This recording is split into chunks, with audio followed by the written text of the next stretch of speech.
வணக்கம். இது தமிழ் குரலின் சிறப்பு நேர்காணல். இன்றைக்கு நம்மோடு இணைந்திருக்கிறவர் ஃபர்ஸ்ட் லைன் மீடியாவின் முதன்மை ஆசிரியர், மூத்த பத்திரிகையாளர் ஐயா திருமிகு முனைவர் உமாபதி அவர்கள். சார் வணக்கம். வணக்கம். இந்தியா பாகிஸ்தான் இடையிலான ராணுவ தாக்குதல் நிறுத்தத்தை ட்ரம்ப் எப்படி அறிவிக்கலாம் அப்படின்னு ஒரு பக்கம் கேள்விகளை எழுப்பிக்கிட்டு இருக்காங்க.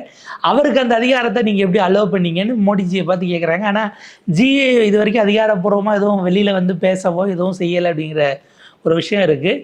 அமெரிக்கா ஏன் இவ்வளவு ஈடுபாட்டோட அதை செஞ்சுருக்கு, எப்படி பார்க்குறீங்க சார் இதனுடைய உள்ளடி அரசியலில்? அமெரிக்கா பண்ணுறது ஜி எப்படி கேட்க முடியும்?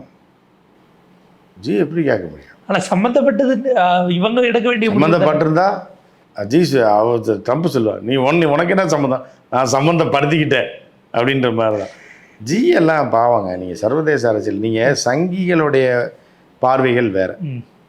இப்போ நம்ம கண்ணாடியே போடுறோம் அப்படின்னா ஒருத்தர் கிட்ட பார்வை, ஒருத்தர் தூர பார்வை, அதில் +2 +3 +1 0 மைனஸ் என்னன்னு இருக்கும். ஒரே ஆளுக்கு ரெண்டு கண்ணுக்கு வேறு இருக்கும். நீங்கள் வந்து இப்போ மைனஸ் பவரில் இருக்க தூக்கி ப்ளஸ் பவரை போட்டு விட்டிங்கன்னா அவன் இன்னும் கண்ணு தெரியாமல் தலை சுற்றி கீழே விழுந்துருவான். அது மாதிரி சங்கிகளுடைய கண்ணாடி அப்படின்றது இந்த பயங்கரமான அது எப்படின்னா, அந்த கண்ணாடி இல்லைன்னா அவனுக்கு ஒன்றுமே தெரியாதுன்ற மாதிரி. அவன் கண்ணாடி நம்ம போட்டு பார்த்தோம்னா நமக்கு தலை சுற்றிடும். ஸோ சங்கிகள் கண்ணாடி வேறு, நம்ம போட்டிருக்க கண்ணாடி வேறு அப்படின்றது அதுற மாதிரி தான். சங்கிகள் ஜியை வந்து சர்வதேச தலைவராக நினைக்க சர்வதேச அளவில் அவங்க போட்டு ஜியை போட்டு அடி நடிப்பாங்க. புரியுதா உங்களுக்கு? ஸோ இதுதான் வந்து முக்கியமான. இப்போ நீங்கள் ஒரு வீட்டில் மாமியார் மருமகள் இருக்காங்கன்னு வைங்களேன், சரியா? அவங்களுக்கு இந்த அம்மா எவ்வளோக்கு எவ்வளோ மகனுக்கு சலுகை கொடுத்து அதை செய்ய, பிள்ளைக்கு இதை செய்ய, முட்டை வறுக்க மாட்டியா, அது என்னத்தை திங்க, வெறும் ரசத்தை ஊற்றி வைக்கிற அப்படிங்க. நைட்டு தனி ரூமில் போனோடனே பொண்டாட்டி மகனை போட்டு குத்துன்னு குத்துவான். என்ன அவங்க ஆத்தாக்காரி, என்ன போட்டால் சாப்பிட மாட்டியோ, அங்கே பேச முடியாமல் தான் வந்துக்கிட்டு இருக்கேன், அவளாம் எப்போ சாவான்னு பார்த்துட்டு இருக்கேன் நான். என்னமோ உன்னை அவள் தான் வளர்த்த மாதிரியா, நான் போட்டு உனக்கு தாக்கி போட்ட இந்த குழம்பு சரியில்லையா, சரியில்லை, என்னமோ உன்னை அந்த அம்மா தான் வளர்க்குற மாதிரி, நீ போயிரு உங்கள் ஆத்தாளோட போயிரு, தனி வீடு பார்த்து போயிரு, இங்கே என்னை அப்புறம் கல்யாணம் பண்ணேன்னு சொல்லி இந்த அம்மா மகனை வந்து தாங்க உள்ளே போய் செம குத்து வாங்குவான், செருப்படி விளக்கமாக தடி பொண்டாட்டிட்ட நைட்டு. ஸோ இந்த மாதிரி தான் சங்கிகள் ஜியை வந்து தூக்க அவங்க வச்சு சாவடி அடிக்கிறான் யூரோப்பியன் யூனியனில், சரி அமெரிக்காவும் சரி. இவங்க ஜி வந்து சர்வதேச தலைவர்னாங்க, தீப்பொறி திருமுகம் மாதிரி தான். எங்கேயே உரசி பார்ப்போன்னு சொல்லி தூக்கி வைக்க பொருளை வச்சு உரச வாங்கி பாருங்கள். எங்கேயே சர்வதேச தலைவரா, அப்படியா, வாங்க செல்லக்குட்டி வாங்க அப்படின்னு சொல்லி கூப்பிட்டு வச்சு செஞ்சு விட்டாங்க. அவங்களே ஒரு முடிவு பண்ணி, நீங்கள் வந்து உக்ரைன் போகிற நிறுத்துறீங்களா, அப்படியா, ஒரு ஒரே ஃபோனில் நிறுத்துறீங்களா அப்படின்னு.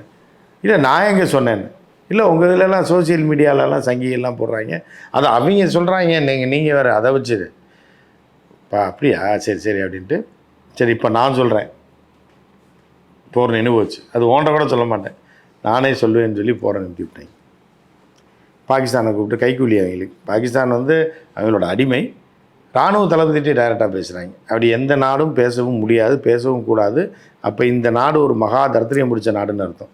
ஒரு நாட்டுடைய பிரதமர் யார் அதிகாரத்தில் இருக்காங்க, அதிபர்னா அதிபர்கிட்ட தான் பேசுவாங்களே தவிர அந்த உள்நாட்டு விவகாரங்களில் தலையிடுறதுக்கு எந்த வெளிநாட்டுக்கும் அருகதை கிடையாது. ஆனால் இப்போ அமெரிக்கா என்ன பண்ணுறா, பாகிஸ்தான் தளபதிட்டே பேசுகிறாங்க. அதுக்கப்புறம் ஷாபாஸ் ஷரீஃபை கூப்பிட்டு சொல்கிறாங்க, ஒழுங்காரு என்னாச்சு அப்படின்ட்டு ஷாபாஸ் ஷரீஃப் சொல்லியிருப்பார். அந்த ஆள் ஒரு காமெடி பீஸி அவங்க, இல்லை தலைவா போட்டு அடின்னு அடித்து ரொம்ப பிரச்சனை பண்ணி விட்டாங்க, ரொம்ப துல்லியமாக அடித்து காலி பண்ணுறாங்கன்னு. சரி இது பார்ப்போம், நான் நாளைக்கு நிறுத்துறேன் அப்படின்னு சொல்லி போர் நின்று போச்சு, 2 பேரையும் கூப்பிட்டு பேசியாச்சு அப்படின்ட்டு போட்டு. இது ஜி போட்டு வச்சுருந்த திட்டத்துக்கு மிகப்பெரிய ஒரு அடியாகி போச்சு. நீங்கள் வந்து என்னென்னா, பாகிஸ்தான் மீது தாக்குதல்ன்றதை தனியாக தீவிரவாத தாக்குதல், தீவிரவாதி நம்மளை தாக்குனது, அவனை அழிக்கிறது, இராணுவ வீரர்கள் வீரதீரமாக போராடினது, நம்ம ஏர்ஃபோர்ஸ் துல்லியமாக தாக்குனது, அதில் இழப்புகள், அதை பற்றிலாம் நமக்கு கவலையே இல்லை, அதை பற்றி கேட்குறதுக்கு நமக்கு எதுவுமே இல்லை. ஏன்னா இராணுவத்திடம் இந்த நாடு ஒப்படைக்கப்பட்டிருக்கிறது. நம்மை பாதுகாக்கக்கூடியவர்கள் இராணுவ வீரர்கள், முப்படைகள். அவர்கள் என்ன வேணாலும் பண்ணுவாங்க. அவங்க ஹெலிகாப்டர் கீழே விழுகும், 2 ஃப்ளைட்டை சுட்டு வீழ்த்துவான், நம்ம ஒரு 10 ஃப்ளைட்டை சுட்டு வீழ்த்துவோம், டார்கெட் போடுவோம். அதெல்லாம் நம்ம கேட்கவே முடியாது. ஏன்னா களத்தில் என்ன நடக்குதுன்றது அவர்களுக்கு தான் தெரியும். அதை விட்டுருங்க. ஜியோட அரசியல் போர் இருக்குல்ல, அந்த 6 பேரை ஏன் பிடிக்கலைன்றது, அந்த மேட்டருக்கு நீங்கள் வந்தீங்க அப்படின்னா அவங்க பிடிச்சி விட்டாங்க, நிறுத்திருந்தாங்க. கொய்யோ இவர் இதை இழுத்து கொண்டு போகணும்னு நினச்சாதான் மக்கள் நினச்சாங்க. நம்ம சொல்ல யார், மக்கள் என்ன நினைக்கிறாங்கன்னா பொதுவாக பீகார் தேர்தலை ஒட்டி தான் ஜி இதை பண்ணிட்டாரு. பீகாருக்கு முந்தின மாதமே இவருக்கு 75 வயசு வர முடியுது, பதவி விட்டு தூக்கிடுவாங்கன்றதுக்காக இவர் பண்ணுறாருன்னு பொதுப்படையாக சாதாரண டீ கடையில் சோளக்கருது விற்கிறவங்க கூட பேச ஆரம்பிச்சிட்டான். ஜிக்கு பதவி போயிடும் 75 வயசில் அப்படின்னு. அப்படி இருக்கும்போது என்ன ஆயிடுது அப்படின்னு பார்த்தீங்க அப்படின்னா, இப்போ ஜிக்கு வந்து அந்த அரசியலை அமெரிக்கா வந்து உடச்சி விட்டு போயிட்டான். அப்படி இருக்கும்போது ஜி இப்போ ஆர்எஸ்எஸோடைய லாபி தான் இது அப்படின்ற மாதிரியான ஒரு சூழல் வந்து. இல்லை இப்போ இதில் அடுத்த கேள்வியில் என்ன எழுதுனா, இவங்க சங்கிகள் சும்மா இல்லாமல் போட்டு ஈரானுடைய வெளியுறவுத்துறை அமைச்சர் யாரோ ஒருத்தர் ரிட்டையர் ஆன மேஜர் ஒருத்தர் யூடியூப்பில் பேசி திட்டி அவங்க பதிலுக்கு கேட்டு இப்போ ஈரானில் இருக்க இந்திய எம்பசி இல்லை அவருக்கும் எங்கள் கவர்மெண்ட்டுக்கும் சம்மந்தம் இல்லைன்னு பேட்டி கொடுக்குது.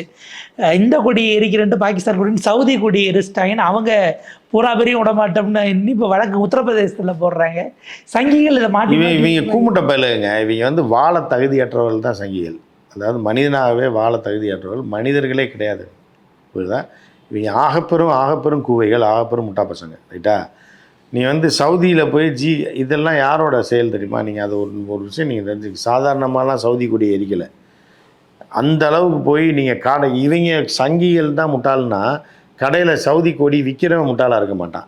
சவுதி கொடி கேட்டால் தான் சவுதி கொடி தருவான், பாகிஸ்தான் கொடி கேட்டால் தான் பாகிஸ்தான் கொடி தருவான். இல்லை டெய்லரே வந்து பார்ப்பான் இது இப்போ இந்த கொடி இல்லைன்னு. ஏன்னா இப்போ கூகுள் வந்துருச்சு, இது வந்துருச்சு, செக் பண்ணி பார்த்து பண்ணிடலாம். புரியுதா உங்களுக்கு? சின்ன பிள்ளைங்க கூட கடல மிட்டாய் வாங்க போகுது, இல்லை ஒரு சாக்லேட் வாங்க போகுது. நீங்கள் வந்து 3 வயசு பிள்ளைங்கிட்ட சாக்லேட்டு ஒன்று கேட்டு அடம் பிடிக்கும். அது காசு கொடுத்தீங்கன்னா குறிப்பிட்டு அந்த சாக்லேட்டை கரெக்டாக வாங்கும். கடைக்காரன் மாற்றி எடுத்தால் கூட எனக்கு இது வேணும்னு அடம் பிடிச்சி பாட்டில் உடச்சி விடும். 3 வயசு பிள்ளையே அவ்வளோ அறிவு இருக்கும்போது இந்த முட்டா பயிர்களுக்கு அந்த அறிவு கூட இருக்காதுன்னு நினைக்கிறீங்களா? அது கிடையாது. இதோட உள்குத்து என்ன அப்படின்னு பார்த்தீங்கன்னா, உத்தரப்பிரதேசத்தில் நடந்திருக்கு. உத்தரப்பிரதேசத்தில் தான் அது ஆகப்பெரும் கூவைங்க தான். அவங்க என்ன பிளான் அப்படின்னு பார்த்தீங்கன்னா, என்ன பண்ணியிருக்காங்கன்னா, இது கூட ஆர்எஸ்எஸ் வேலைன்ற மாதிரி தான் சொல்லப்படுது. எப்படின்னா, ஜி வந்து சவுதி இளவரசர் பின் சல்மானை போய் கட்டி பிடிச்சாப்புல இல்லை, ரைட்டா? அப்போ அவங்க கொடியை நம்ம தூண்டி விட்டோம்னா அந்த முட்டா பசங்க எரிச்சிடுவான் பிஜேபிக்காரன். ஆர்எஸ்எஸில் எவனோ ஒருத்தன் அதாவது இப்போ பாகிஸ்தான் கொடி இருக்கிற ஒரு போராட்டம் நாளைக்கு காலில் இருக்குன்னு வைங்க, இவங்க டப்புன்னு போய் சவுதி கொடி ஒரு 10 கொடியை போய் எங்கிட்ட தச்சுக்கிச்சு அந்த ஸ்டைலில் இருக்க கொடியை வாங்கிட்டு வந்து டப்புன்னு கூடத்துக்குள்ள இருந்தால் அப்படின்னா அவன் இதை எரிச்சு விடுவான். அப்போ சவுதிக்காரன் பார்ப்பான், அப்போ ஜி நம்மால் இல்லையா வந்து கட்டிலாம் பிடிச்சாரு நம்மளை, அப்போ நம்ம கொடியை எரிப்பியா நீ அடுத்த டைம் வா பார்த்துக்கலாம் அவங்க ஊரில் அப்படின்னு தண்டனை எல்லாம் இருக்கு அப்படின்ற மாதிரி நீ அடுத்த தடவை வான்னு சொல்லி ஜிக்கும் சவுதிக்குமான உறவு கட் பண்ணுறதுக்கான அவர்கள் கட்சிக்குள்ளேயே செய்த சதி வேலை தான் இது. இது சாதாரணமாக தெரியாமல் பண்ணிட்டான்னு வச்சுக்கோங்க. 3 வயசு பிள்ளைக்கே தெரியும் எந்த சாக்லேட் வேணும்னு. இல்லைன்னா அடம் பிடிச்சி வாங்காது பாட்டில் உடச்சி விட்ரும், இல்லை இவனை பிடிச்சி கடிச்சு வச்சிடும் கடைக்காரனை. அப்படி இருக்கும்போது இவ்வளோ பெரிய அறிவு கட்ட கூமுட்டைங்க இத்தனை வயசில் இருக்கவன் கொடியை மாற்றி எப்படி எரிப்பான்? அதுலேயும் அவங்க கட்சிக்குள்ளே உள்குத்து ஜியை காலி பண்ணுறதுக்கும் ஜி அரபு உறவு இருக்குல்ல, இப்போ கட்டி பிடிக்கிறார்ல பெல் சல்மான் கூட பிறந்த ஒன்று விட்ட அக்கா பையன் மாதிரி படித்த மாதிரி எல்லாம் கட்டி பிடிக்கிறாரு. ஸோ அதை வந்து சவுதியில் வேலைக்கு போன மாதிரி பில் சல்மான் ஒன்றாக்கு ஸ்கூலில் படித்த மாதிரியும் வேலைக்கு போயிட்டான், ரொம்ப நாள் கழிச்சு சவுதியில் பார்க்குறோம் கட்டி பிடிக்கிறோம் துபாயில் அப்படின்ற மாதிரி பண்ணுற உடைக்கிறதுக்காக தான் ஆர்எஸ்எஸ் செய்த சதி தான் அது. எப்படி வந்து ஜியை முடிக்கணுன்றது முடிவு பண்ணிட்டாங்க. அவங்க எந்த வெளிநாட்டு சக்தியை ஆர்எஸ்எஸ் வந்து பாகிஸ்தான் இந்த முஸ்லீம் கண்ட்ரியோட சேர மாட்டானே தவிர இஸ்ரேலோட சேர்ந்தோ அமெரிக்காவோட சேர்ந்தோ ஜியை வந்து இந்த 75வது பிறந்த நாளோட அவருக்கு ஒரு அன்பு பரிசு கொடுக்கணும். அந்த ஒரு கையில் இப்படி மயில் ஒரு கையில் முயல் அதோடு அப்படியே அனுப்பிடணும் அப்படின்னு முடிவு பண்ணுறாங்க. இப்போ என்னென்னா இந்தியாவுக்கு வேறு எந்த நாடுகளுமே தாக்குதலுக்கு ஆதரவு தெரிவிக்காத ஒரு சூழல்னு சர்வதேச அளவில் ஆமாம் பண்ணலை இல்லை தனித்து விடப்பட்டது. அதுக்கு காரணம் அந்த உள்ளே வந்து அடித்த 6 பேர் பாகிஸ்தான் இவங்க நிரூபிச்சிருந்தா தான் சப்போர்ட் வந்திருக்கும்னு. ஆமாம் அதுதான் கேன பயலுக்கு கூட தெரியுங்க. இப்போ ஒரு இதான் நான் அன்றைக்கி கூட ஒரு சேனலில் பேசும்போது சொல்லியிருந்தேன், ஒரு தெருவில் ஒரு பெண் வர்றா, அவள் தாலியை ஒருத்தன் அறுத்துட்டு ஓடி போயிடுறான்.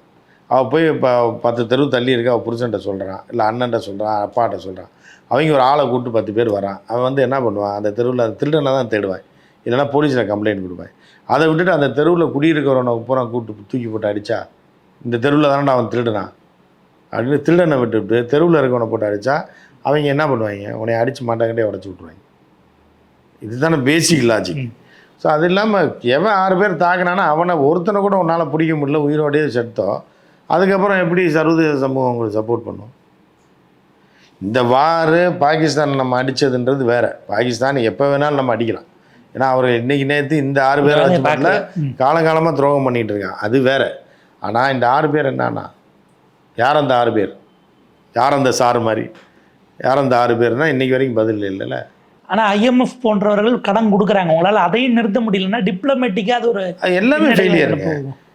ஒரே சக்ஸஸ் என்னென்னா, இராணுவ வீரர்கள் திறம்பட செயல்பட்டு, நம்மளுடைய இராணுவம் திறம்பட செயல்பட்டு துல்லியமான தாக்குதலை நடத்தி இருக்கிறது, தீரமான தாக்குதலை நடத்தி இருக்கிறதுன்ற தவிர இதில் மோடிக்கு எந்த விதமான தாக்குதலுக்கு உத்தரவிட்டதை தவிர வேறு எந்த விதமான ப்ளஸும் சொல்ல முடியாது. முழு அதிகாரம் உங்களுக்கு கொடுக்குறேன் அப்படின்னு சொன்னதை தாண்டி எதுவும் இல்லை. அதனால் அதை சொன்னதுனால அவர்கள் திறம்பட நம்மளுடைய இராணுவ வீரர்கள் திறம்பட செயல்பட்டுருக்காங்க, வளர விட்டுருக்காங்க. அப்படி எதுவும் ரோல் இல்லைங்கிறதுனால தான் ஒரு நாடாளுமன்றத்தை கூட்டி விளக்கிறதுக்கோ இல்லை வீடியோ கூட போட்டு போடலாமே, மன் கி பாத் மாதிரி ஏதாவது பேசி அதை கூட செய்ய மாட்டாங்க. வீடியோ போட முடியாது, மனதின் குரல் இவர் மனசில் என்ன குரல் இருக்குன்னு எல்லாரும் அது 500,000 செல்லாதுன்ற மாதிரி ஒரு வீடியோ பேசி போடுதான். அதை கூட செய்யலை. பார்லிமெண்ட்டு இது வரைக்கும் அமைச்சர்களாக பொலிட்டிக்கல் பாசஸ் யாரும் கொடுக்கல, பேட்டி கொடுக்கல, விளக்கலைன்னும் போது நீங்கள் எது வேணாலும் செய்யலாம், இந்த நாடு கூட இருந்துச்சுன்னா மக்களுக்கு விளக்கணுங்கிற குறைஞ்சபட்ச எதிர்பார்ப்பு இருக்கும்ல, அதை செய்ய மாட்டாங்க. அதெல்லாம் செய்வோம். மக்களுக்கு என்ன சொல்கிறது அப்படின்னு விட்டுருவாங்க. ராணுவ தளபதிகள் இருக்காங்களே, இன்றைக்கி 3 பேர் பேசுவாங்க, அது அவ்வளோதான். ஏன்னா போர் நிறுத்தமோ அந்த முடிவோ வெறும் DGMஓ இல்லை ராணுவ தளபதியோ எடுக்கிறதாங்கிறத கேள்வி இருக்குது. ஆனால் அவங்களே வச்சு போட்டுட்ருக்காங்க, ஊடகங்களும் சோர்ஸாக போட்டு சோர்ஸ் சொல்லுது பூரா அவங்க கவர்மெண்ட்டில் என்ன ஊதணும்னு நினைக்கிறாலும் சங்கி மீடியாவுக்கு ஊதி விட்டுருவான், சோர்ஸ் செட்டுன்னு போடுவான்.